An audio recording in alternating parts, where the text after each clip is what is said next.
Amigos, aquí estamos de vuelta en Al Límite y nos place recibir a una personalidad que por varios años pues lo reconocemos como un experto en seguridad ciudadana, politólogo y demás. Sin embargo, hace un corto tiempo pues forma parte del gobierno y del Estado y allí está como director del Centro de Análisis de Datos de la Seguridad Ciudadana. Bienvenido, Daniel Pou, gracias por estar con nosotros en Al Límite. Muy buenas, Rafelina. Mucho tiempo sin encontrarnos, pero ahora y hoy en una ocasión propicia, porque hay muchas cosas interesantes que conversar. Claro que sí. Una de las primeras cosas que debo añadir a tu presentación es que el Centro de Análisis de Datos, donde confluyen las informaciones de muchas instituciones del Estado, está adscrito al Ministerio de Interior y Policía. Así es, con nuestro queridísimo Chu Vázquez. Háblenos un poco pues de ese nombramiento, cómo viene todo esto. Usted siempre pues ha tratado de llevar soporte con sus ideas, con todo lo demás, pero sin embargo nos sorprendió a muchos cuando formalmente fue juramentado en este importante puesto. Háblenos cómo fue para usted este reto asumirlo.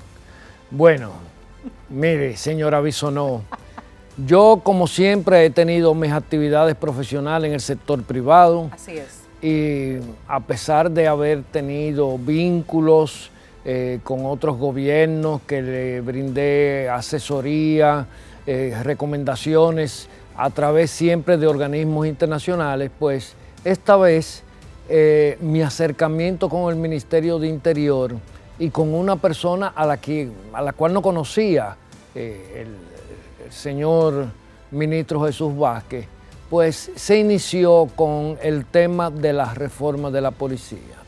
Yo fui sugerido por Finjus y otras organizaciones del mundo empresarial y de la sociedad civil para asesorar a la gran comisión que creó por decreto el señor presidente para que trazara los ejes de lo que debería ser el proceso de reforma de la policía. Ahí trabajé mucho de la mano con mi amigo Servio Tulio Castaño, con quien llevo más de 22, 23 años desde que yo regresé de Europa trabajando estos temas, y con la comisión. Bueno, la comisión en diciembre hizo entrega ya de los resultados, no se tomó el año, lo hizo prácticamente en 5 meses y medio, y un diagnóstico muy bien elaborado, exhaustivamente, con las recomendaciones de por dónde tenía que iniciarse el proceso para transformar la Policía Nacional, no para reformarla como dicen muchas personas, porque la policía requería una transformación, había que buscarle un nuevo enfoque, valores misionales y todo eso que tiene que ver con la entrada en la modernidad de la policía. Bueno, pues como yo tenía un contrato, voy al ministerio y dije, ya concluimos, yo vengo a rescindir el contrato. Claro. Porque es lo que corresponde. Entonces el señor ministro me dijo, no, yo tengo algo para ti. Y entonces empezamos a conversar y nos reunimos con el viceministro Jesús Félix, que es el ministro de Seguridad Interior. Y Jesús Félix, que me conoce desde que éramos estudiantes de universidad, se puso muy contento. Ya habíamos conversado y me dijo, aquí están los proyectos de seguridad ciudadana, ven que tú vas a trabajar para acá. Ay, Dios mío. Entonces me puse como consultor a trabajar con el señor viceministro. Desarrollamos programas interesantes, incluso muchos programas que todavía no se han implementado porque son por etapas. Y vuelvo a reiterarle luego al señor ministro, bueno, ya casi me voy. Y me dijo, usted y yo tenemos que hablar la próxima semana. Entonces, me llama, acudo, converso con él y me dice, le voy a pedir algo que a lo mejor no sé si usted va a acceder, pero yo tengo esperanza de que sí. Y me dice, usted es de las pocas personas que yo conozco que ha trabajado con temas de observatorio de seguridad ciudadana en Centroamérica, en Sudamérica. Y usted, el que existe hoy en día fue una propuesta que usted hizo pública y que empezó, lamentablemente no empezó como debió ser, y ahora con el nuevo decreto, que ya no es tan solo un observatorio, sino es un centro de análisis de datos de la seguridad ciudadana que debe hacer evaluaciones cualitativas para recomendar políticas públicas y mejoría de las políticas públicas que se encuentran en curso. Pues yo quiero que usted lo dirija. Yo le dije, deme una semana para pensarlo. ¿Y duró los 7 días pensándolo? No. El quinto, recibí una llamada de una persona y me pidió encarecidamente que aceptara el puesto. Y me dijo, mira, Daniel, el ministro te aprecia mucho, Jesús Vázquez. Y le dije, sí, pero yo no lo conozco tanto. Y me dijo, no, pero no hay problema. Y pasé por donde el ministro y le dije, está bien. Entonces me dijo él, venga el lunes por aquí. El lunes me llamó y me dijo, no pueda, ponga para mañana, no puedo hoy reunirme con usted. Y entonces cuando fui el martes, me estaba esperando él con la comisión y todo. A juramentarlo ya. A juramentarme. Y yo le dije que sí. Claro que sí. ¿Y con qué se ha encontrado allí? Cuéntanos un poquito de qué hace este centro, qué tanta información recibe, por cuáles vías la recibe. Mire, lo primero que me he encontrado en el Ministerio de Interior y Policía es con un liderazgo que yo desconocía, que es el de Jesús Vázquez, con un grupo de viceministros que están todos unificados, comprometidos y enfocados en aportar soluciones a los temas de la seguridad ciudadana. De hecho, ellos hoy en día, cada uno tiene una porción del país asignado para evaluar cómo en cada región se van desarrollando las políticas diseñadas en el plan de seguridad. Eso nunca se había visto. Los viceministros eran de escritorio, estos no, estos van, evalúan, vienen con resultados, nos sentamos a discutirlos, a ver dónde estamos débiles, qué ha pasado, qué hay que hacer, y salimos con el diagnóstico, las recomendaciones. Wow.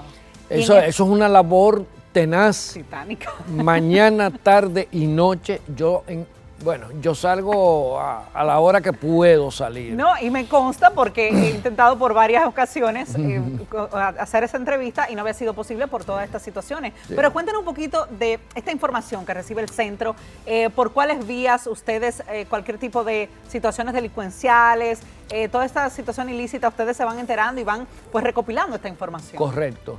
Mire, lo que pasa es que el centro tiene una unidad operativa que está compuesta por las instituciones que nos brindan la información.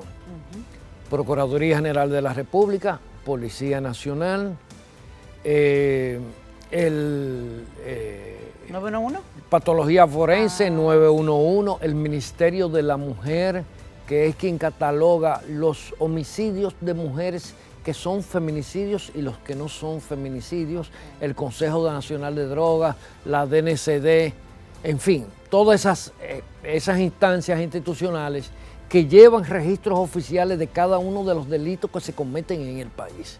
O sea, nosotros no podemos tomar información de la DNCD, no podemos tomar información de personas particulares. Redes sociales.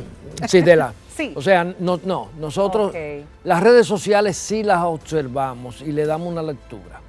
La DNCD nos envía sus datos, la policía nos los envía y cada base de datos que ellos nos envían nos contextualizan dónde, cómo, en qué momento y las causas que produjeron el ilícito. Ahora vamos a ampliar con más ilícitos, como por ejemplo, que todavía estamos en proceso de organización, los ilícitos del mundo digital, que han ido creciendo de una manera increíble. Y así vamos a ampliar.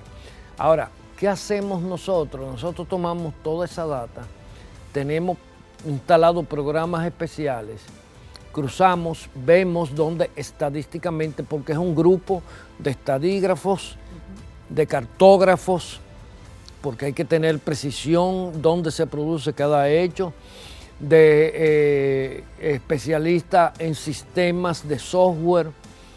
Porque ¿Qué han podido ustedes determinar dónde se hacen más ilícitos, en qué horario? Día de la semana, el rango de edad. ¿Y qué nos puede decir de eso, por los ejemplo? Motivos. Por ejemplo, los fines de semana son calientes. Ahí ellos salen a buscársela. Ahí no, y ahí también la violencia. Ah, sí. Beben alcohol, la gente está como en otro... Sí, mira, tenemos una situación muy preocupante en el país. La gente habla de el delito, pero cuando nosotros tomamos la tasa de homicidios, nosotros, por ejemplo, cuando yo llegué, actualizamos ya prácticamente hasta marzo de este año. Nos faltan unos pequeños ajustes para actualizar hasta junio y lo vamos a publicar. Lo que pasa está que la unidad que teníamos de publicación, al quedar acéfalo el centro, se renunciaron, los muchachos se fueron o se lo llevaron para otros lugares, porque eran personas muy valiosas, con mucho entrenamiento. Porque ese centro surgió con los auspicios de USAID, el PNUD y varios organismos internacionales. Por eso la oficina de nosotros allá no se parece a ninguna. Fue una oficina instalada especialmente para nosotros. Me va a tener que invitar un día. Bueno, allá te brindamos un rico cafecito, claro y una sí. limonada. Pues, ¿qué hacemos nosotros? Bueno, nosotros nos metemos a navegar en medio de esas estadísticas.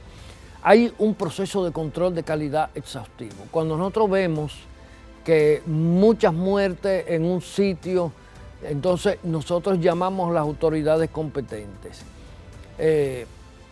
Pásenme la lista de las víctimas, contactamos a las familias de las víctimas y si hay que ir, los visitamos, porque nosotros no podemos publicar un dato que pueda ser dudoso, porque inmediatamente puede dañar lo que es el histórico de la data y se pueden tomar decisiones indiscutiblemente desacertadas. Pero uno encuentra, por ejemplo, como le decía anteriormente, la gente clamando por la seguridad ciudadana, pero cuando uno va a la data de homicidios, resulta que divide los homicidios entre los homicidios del delito y los homicidios de la violencia social. ¿Y qué sorpresa se lleva? Que los homicidios del delito, del universo de los homicidios, son el 28%. ¿Y usted sabe cuántos son de la violencia social? El 66%. Wow. O sea, estamos frente a una ola de violencia que ha venido en ascenso desde el año 2010 más o menos, a punto de que ya hoy en día es el 110% por encima de los homicidios que produce el delito. Yo quiero que ahondemos un poco más en ese aspecto luego de nuestra pausa, porque seguimos conversando con Daniel Pou sobre estos datos que arrojan pues estadísticas con las cuales pues más adelante se pueden implementar políticas en favor de los ciudadanos. Ya regresamos con más en Al Límite.